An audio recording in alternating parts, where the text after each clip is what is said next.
Rasulullah wa ala alihi majlis YDP dan sahabat-sahabat Presiden dan Nasional. Sepatutnya malam ini YDP yang akan berucap, tapi juga Ana sebagai pemangku pengurusi Badan Penasihat KPFM. Sahabat-sahabat, bulan depan bulan Mei. Bulan depan bulan Mei. Sahabat-sahabat tahu tak 47 tahun yang lalu apa yang terjadi? 47 tahun yang lalu KPPM ditubuhkan pada bulan Mei. Sekarang KPPM hampir berumur lagi sebulan, hampir berumur 47 tahun. Sahabat-sahabat ingat balik kenapa abang-abang kita dahulu berusaha untuk menubuhkan KPPM. Cuba itu, KPPM adalah bahkan yang pertama wujud di bumi Mesir. Pemeram ditubuhkan pada 1930. Selepas mana pelajar Malaysia bertambah di bumi Mesir, KPPM pun ditubuhkan pada 1964. Kemudian Kelantan pada 1965. Kemudian bagan-bagan lain yang anda pun tak ingat, senang saja. Cuma satu perkara yang anda nak ingatkan bahawa kita sebagai salah seorang ahli KPPM wajib ke atas kita untuk menjaga KPPM. Kenapa anda kata wajib untuk kita menjaga KPPM? Kerana KPPM adalah satu-satunya ini tak tipu. Hampa cek ada dalam sejarah, satu-satunya persatuan anak-anak Perak Mesir yang bermanhajkan kepada Al-Quran dan Sunnah, yang antara yang merupakan keluarga yang mula-mula ditubuhkan berbanding persatuan-persatuan yang lain. Anda bagi satu contoh. KPPM ditubuhkan 1964. Dah berapa tahun? Dah 47 tahun. Dah cukup matang untuk menjadi seorang pakcik tua. Kalau umur seorang pemuda dikira daripada umur 25 tahun sehingga 40 tahun, KPPM dah tua lah. Dah tua dah sekarang ni. Pemeram lagi dah tua, dah 80 tahun. Cuma apa yang anda nak sebutkan, benda yang sahabat-sahabat perlu belajar daripada sejarah 1975 hingga 1979. Apa yang berlaku pada pemeram? Pemeram tawakuf daripada bergerak. Disebabkan apa? Disebabkan berlakunya pemikiran nasionalisme. Oi, teruk gila nasionalisme pun ada. Nasionalisme menyerang pemikiran ahli-ahli bakan-bakan ketika itu. Ketika itu KPPM antara bakan yang kuat yang menarik diri daripada bersama dengan pemeram. Pengajaran kepada KPPM. Tu dululah. Sekarang ni pun ada tegur kepada YDP. Kalau YDP buat gini saja. Sampai 1975 hingga 1979, ketika itu KPPM cuba nak wujudkan persatuan sendiri, tak nak bersama dengan pemeram. Apa yang terjadi? Pemeram berhenti daripada beroperasi selama 4 tahun. Anda bagi tahu satu sejarah ni pasal apa? Sekarang ni ada usaha-usaha, ada tangan-tangan yang cuba putuskan kita dengan pemeram. Ada tangan-tangan usaha-usaha untuk putuskan kita dengan pemeram. Dan sejarah ni telah berulang berapa tahun? Kira dah 20 tahun, 30 tahun dahulu. Apa dia? Bila mana kita putus daripada pemeram, apa yang terjadi pada pemeram ditawakufkan, semua aktiviti bahkan semua stop habis. Semua stop habis pasal apa? Pasal ketika itu Syulta ataupun Kementerian Kemasyarakatan Mesir, pemeram berdaftar bawah Kementerian Kemasyarakatan Mesir, kata tak ada bila mana pemeram tawakuf daripada beroperasi, bahkan semua tak boleh berbuat program selama 4 tahun. Dan seterusnya, JPMK wujud pada 1980. JPMK wujud. Merdeka 1957, 1964 KPPM ditubuhkan. Merdeka 1967, KPPM ditubuhkan pada 1964. 1980, anda nak sebut KPPM sebelum tu, ahli KPPM dia duduk di Rabah. Rabah mana semua tahu kan Rabah. Duduk di Rabah dengan rumah kita sewa. Okey, kita sewa satu imarat, bukan sewa satu imarat, beberapa syafah untuk diletakkan ahli KPPM. Siapa yang usaha zaman tu? Zaman tu pakcik-pakcik kita. 1980, ketika itu zaman YDP KPPM, ketika itu Syekh Mano. Syekh Mano semua kenal kan? Kenal tak? Syekh Mano. Timbalan YDP dia Ustaz Abu Bakar Husin. Kenal? Kenal siapa? Tak kenal kan?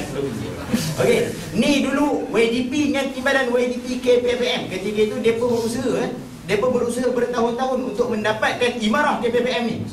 Ni bangunan yang kita duduk ni diusahakan oleh Datuk Syekh Makno. Dia cari bincang dengan Arab apa semua, lepas tu sampai dia bawa proposal ke Malaysia untuk dapatkan satu bangunan KPPM yang sampai hari ni kita duduk. Tiba-tiba sampai hari ni ada orang kata ni bangunan dia. Dia kata sampai hari ni, dia kata ni bukan apa hak kamu, ni hak saya. Nampak? Tiba-tiba je KPPM daripada zaman dulu, zaman Syekh Makno dengan zaman Ustaz Abu Bakar Husin berusaha untuk mendapatkan bangunan KPPM dan diserahkan atas nama KPIPM, atas nama persatuan. Dan ketika itu pada 1981 bangunan ni siap diislah apa semua lah daripada bangunan asal. 1981 Menteri Besar Perak Wan Zahidi Wanti. Betul? Betul.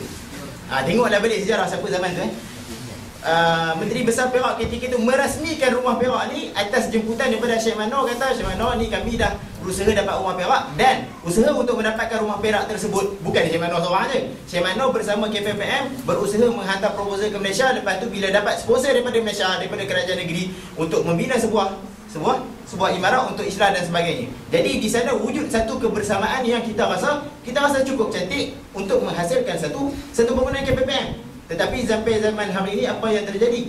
Dia kata dia punya ni bangunan saya, KPPM tak ada berhak langsung.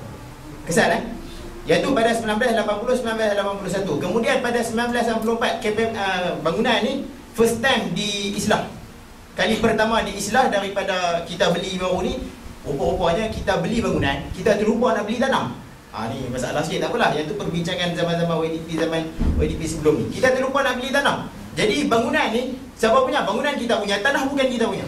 Alhamdulillah urusan ni telah disettlekan pada 2009 kalau tak silap lah. 2009 ketika itu ada YDP. Cuba nak cerita. Bila sampai 1994 KPPM diislah dan ahli KPPM kebanyakannya duduk merata-rata. Antaranya duduk di kawasan rumah Pulih. Siapa biasa rumah Pulih kan? Kawasan-kawasan di situ ada yang duduk di atas sahabat dan sebagainya. Seterusnya pada tahun 2000, ni nak ringkaskan sejarah sedikit supaya sahabat-sahabat faham kenapa saya mesti berada dalam KPPM. Selepas tu pada tahun 2000 islah kali kedua, ketika itu kita panggil Datuk Nazrin pula apa? Raja Nazrin. Minta maaf, Raja Nazrin, Raja muda Raja muda pula. Okey, Raja Nazrin kita panggil Raja Nazrin untuk rasmikan islah rumah Perak ni ataupun untuk datang rombongan diraja ketika itu. Rombongan diraja first time datang ketika itu sekali, sampai sekarang lah sekali kan. Sekali. Ketika itu Raja Nazrin dia bagi peruntukan KPM berapa ratus ribu, ada pun tak pasti. Dan duit daripada Raja Nazrin yang dia bagi tersebut dimasukkan dalam akaun KPPM sampailah kita guna duit tu. Setiap kali mesyuarat agung kita bentang kewangan KPPM. Tak ada kewangan KPPM yang disonglak. Contoh. Kita bukan macam kerajaan Husni Mubarak tiba-tiba YDP dapat 72 bilion, tak ada. Yang ni kita KPPM setiap tahun kita bentang akaun kita begini, tak ada sebarang songlak. Kalau sahabat boleh rasa songlak, ni mana lagi 10,000, boleh tanya dalam mesyuarat agung. Yang seterusnya iaitu pada tahun 2000. Kemudian pada tahun 2004 kita melaksanakan Permata ni perayaan sambutan ulang tahun 40. KPPM ketika itu umur 40 tahun, baru nak masuk umur tua. Ketika itu Ustaz Zubali di bahagian penerbitan. Anda tak ingat Ustaz Zubali ada time tu? Ada time tu tengah kat Malaysia tu. Okey. Ketika itu permata kita panggil antaranya Mufti Perak, Datuk Seri Harusani. Tan Sri Harusani. Kita panggil Tan Sri Harusani dan beberapa ahli rombongan kerajaan negeri datang ke Mesir. Dan bermula daripada tahun 2005 kita AJKT KPPM dan bersama ahli ketika itu dah putuskan, kita kata tak cukup. Rumah Perak sebuah ni tak cukup, dia kata. Kita lah pakat-pakat, kata ahli KPPM semakin ramai, apa lagi? Kita pun buat proposal, minta kepada kerajaan negeri, minta kepada majlis agama, minta sampailah pada 2009, 4 tahun kita usahakan untuk dapat Wisma B. Tiba-tiba sampai zaman lah ni dia kata dia punya pula. KPPM tu anda bagi tahu Wisma A, Wisma B bukanlah milik Ustaz Ashraf. Bukan milik Ustaz Faizal kan? Yes. Jadi dia kata dia bayar sewa. Bukan milik siapa-siapa, tu milik sesebuah badan yang dinamakan KPPM. Anda balik Malaysia, anda tak berhak dah nak tuntut Wisma B ni. Anda tak berhak dah, walaupun kata Wisma B ni zaman anak. Jangan perasan lah. Siapa yang usahakan untuk mendapatkan Wisma B daripada 2005 zaman Ustaz Khalil, zaman 2005 Ustaz Azizah, 2006 Ustaz Khalil, lepas tu Ustaz Arifin, lepas tu baru Ana, lepas tu Ustaz Ashraf, betul. Usaha untuk dapatkan Wisma B. Lepas tu bermula daripada 2009 dirasmikan, kemudian sampailah kepada awal 2010 kalau tak silap lah. Anda nak bagi tahu cabaran pemeram dan cabaran KPPM dia menghadapi cabaran ni berturut-turut. Daripada 1980 JPMK ditubuhkan sampailah sekarang dia buat onar di muka bumi Mesir. Selama dia nak cakap dia menyusahkan pelajar sampailah sekarang. Bukan itu saja, wujud beberapa firqah ataupun beberapa golongan yang kata KPPM ni dah bukannya gerakan Islam, dia ni hanya sebuah persatuan kebajikan, jadi kita tak perlu nak berintimak dengan KPPM. Ini apa dia? Ini adalah salah satu golongan yang tak faham apa yang diperjuangkan oleh KPPM. KPPM bukan badan kebajikan, anda begitu. Walaupun kalau dalam bahasa Arab dia Hayatul Khairiyah, tapi sebenarnya KPPM bukan hanya badan kebajikan. KPPM adalah sebuah keluarga yang menggerakkan Islam di bumi Mesir. Siapa penggerak dia adalah anak-anak Firaun. Kalau sahabat-sahabat rasa tak payahlah kita bersama dengan KPPM, sahabat-sahabat telah keluar daripada gerakan Islam. Pasal apa nak kata begini? Pasal kalau hampa baca dalam satu kitab karangan Fatih Yakan, nama dia Abjadiyat Gerakan Islam, ataupun dalam bahasa Melayu dia Tasawur Asasi Gerakan Islam. Bahasa Melayu dah. Dia senaraikan kat situ antara ciri-ciri jemaah Islam, dia ada 4 ciri-ciri, 4 rukun. Yang pertama, dia akan ada qiyadatul rabbaniyah. Al-qiyadah ar-rabbaniyah, yang pimpinan yang bersifat rabbani. Kalaulah YDP tahun depan, ni Ustaz Ashraf, kalau YDP tahun depan tak melaksanakan Al-Quran dan Sunnah, time tu mesti kita tukar dia dengan pemimpin yang betul-betul melaksanakan Al-Quran dan Sunnah. Tapi sampai setakat ini Alhamdulillah. Yang kedua, dia kena ada jundiyatut ta'ah. Jundiyatut ta'ah ni apa dia? Ahli yang taat, bukan ahli yang buat kepala sendiri, ataupun ahli yang tak taat, ahli yang mengada-ngada, ahli yang poyo dan sebagainya. Jundiyatut ta'ah. Kalau di rukun kedua, rukun satu tak ada pimpinan yang bersifat rabbani, tak jadi sebuah jemaah. Kalau jundiyatut ta'ah pun tak jadi sebuah jemaah. Yang ketiga, kena ada an-nizamu. An-nizamu apa dia? Sistem. Kalau KPPM tak ada sistem, bukan sebuah jemaah namanya. Ingat tu yang kita perlu tekankan. KPPM mesti ada sistem.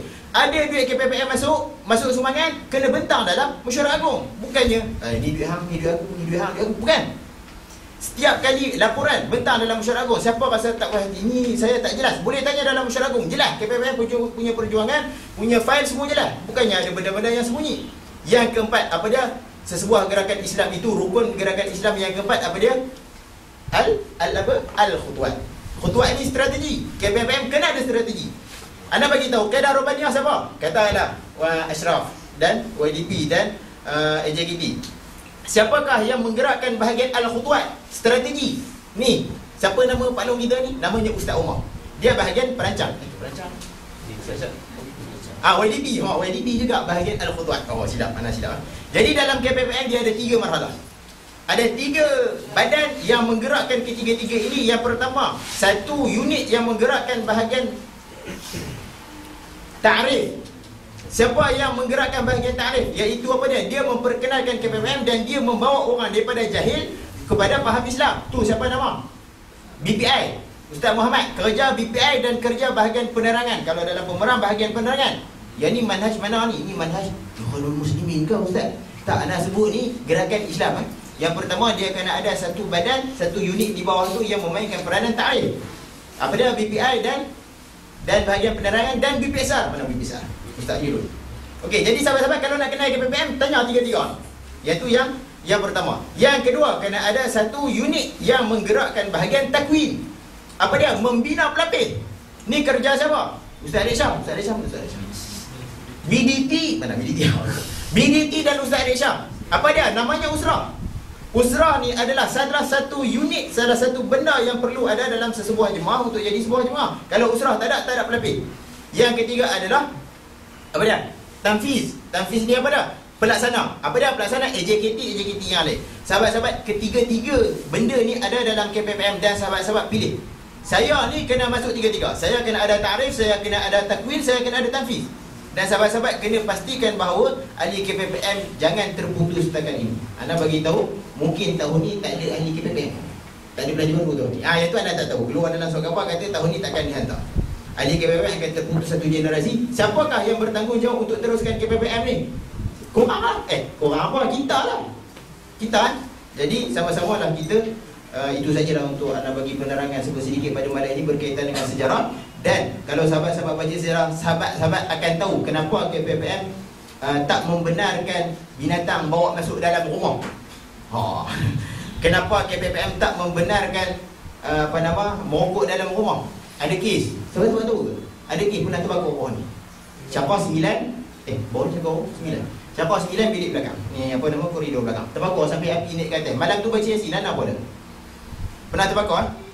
kenapa KPPM haramkan dululah sebelum ni tak benarkan bawa masuk laptop dan sebagainya. Benda ni dah dibincang tu kan. Kalau rasa macam tak setuju, kita boleh pindah dalam mesyuarat agung. Jadi KPPM bergerak di atas landasan yang jelas. Dan itu saja daripada Ana untuk pada malam ini. Minta maaf sekali lagi kalau ada sebarang kesilapan. Dan Ana beritahu malam ni YDP yang minta Ana sampaikan. Dan Ana sebagai penasihat, Ana walak dengan apa yang YDP minta. Kalau YDP kata minta tolong buat gini, apa, kita walaupun kita ni mantan YDP, kita jangan ego. Mantan YDP jangan ego. Apatah lagi ahli-ahli biasa pun jangan ego. Kalau YDP kata suruh benda ni, mestilah ada hikmah di sebalik ni. Wallahualam. Assalamualaikum warahmatullahi wabarakatuh. Pasal soalan